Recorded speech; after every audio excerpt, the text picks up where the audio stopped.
Well, guys, thought I'd spend a little time this afternoon working on this B3 stock, trying to get it sanded down. The finish they use on these guns is craziness. I mean, it's real thick and pretty heavy duty stuff. So, you know, I was in doing some research on these. I found it on Pyramid Air. Tom Gaylord had done a review on these a long time ago. And when he was talking about these stocks, you know, they are a wood stock, but he referred to it as a pallet grade hardwood. So it's not like it's a nice walnut or something like that, you know. It's pretty cheap. You know, it's a, I mean, this particular one is an older one. So it was probably a $30 gun new, maybe 40. They sell the underlever versions. I did find one on Amazon for 60. So it's not like it's a real high-end gun, guys. So they're going to make them out of the cheapest materials they can get their hands on. But it is a wood stock. You probably can't really see it, but there is some grain in there. Now, one thing he did say too is that a lot of times there'll be wood filler in them somewhere because it's such a crappy cut of wood.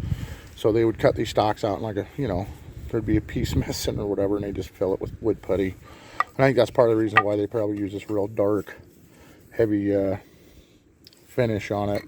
And I think a lot of this, what kind of looks like a wood grain in here, I think a lot of that, some of it's going to be the wood grain, but I think a lot of it's just the finish when they put it on. Just kind of streaks, kind of gives it a wood grainy look. You know, the guy I bought it from said he thought it was a chip, not chipboard, but plywood, like the little ground up little pieces and compressed. I thought, yeah, whatever. But, you know, I got home, started looking at it, and it's a solid one piece of wood. We just got to get it worked off here. Now, you can see these spots here. A method that I was trying is a method a friend of mine and we were redoing some stuff in an old house that he had, and we were redoing some of the plumbing, sweating some copper pipes together, and right by one of the cabinets, and he wanted to refinish them anyway. The finish on those looked real similar to this. I mean, it looked like a bunch of different layers, real thick, gooey stuff. And we were sweating pipes, and accidentally got one of these a little too close to the cabinet, and the flame hit the cabinet and it just bubbled. So we were able to remove a good portion of that finish off those cabinets without even having to sand, and that's what this is here. This is where I've kind of went over it with some heat, just kind of back and forth, and it's heated up and bubbled. Now it's not working nearly as well as it did on the cabinets, but it is taking some off. So, and now I'm down here using my my little El Cheapo tool shop detail sander. I have some 80 grit on here now, and then I'm just going to keep working at it here, and we'll see what we end up with. Well, it's coming off, guys. So you can really see there's some. It's definitely not a great piece of wood. That's okay. So long way to go, though. Let me see. But I'll tell you what, this little piece of crap, Menards. I've had this detail sander for probably, oh God, 15 years or more. I haven't really used it a ton.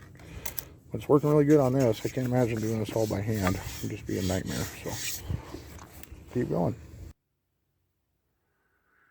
Alright, guys, well, I just about ran out of daylight outside by the time I got it about where I wanted it. I brought it in, and just these little inlets here I had to hand sand out, and one on the other side. We finally got it done. I mean, it's not done. It's nowhere near done. But here it is anyway. You see, there's just all kinds of funky stuff going on this stock. So, just different colors and a lot of this kind of stuff. I think there may be some wood filler in it here and there. I don't know. I'm not a woodworker like this here. There was, like, I just got done picking that out. It looked like there was a little piece of metal in there. I just kind of was picking at it. I don't know what it was, but it kind of came out in little pieces. But yeah, there's all kinds of funky stuff going on this stock. But got all the big chunks off anyway, and just going to be a bunch of finish sanding. This is just 80 grit, so it's pretty rough. So we'll start working it down, and I haven't decided yet what to do with it. As far as we're going to stain it, paint it, what I want to do with it. I really didn't want to paint it, but I don't know for sure how this is going to look. I mean, oh, here. You can kind of see, if I get this freaking phone to focus, you can kind of see the wood grain there. So, so it might look all right finished. It'd just be a different colored and things like that, which I kind of like that idea. So, I don't know. I just got to decide what I want to do. Like I said, there's a lot of finish sanding to do, but here's the beginnings of it. So, all right, we'll move on. I'm ordering tomorrow or Tuesday a breech seal and a new piston seal for that gun. And when I get that, I'm going to do a video on how I got the Crosman Nitro Ram installed in that gun. So, all right, guys, I'm going to cut her off here. Thanks for watching. We'll see you on the next one.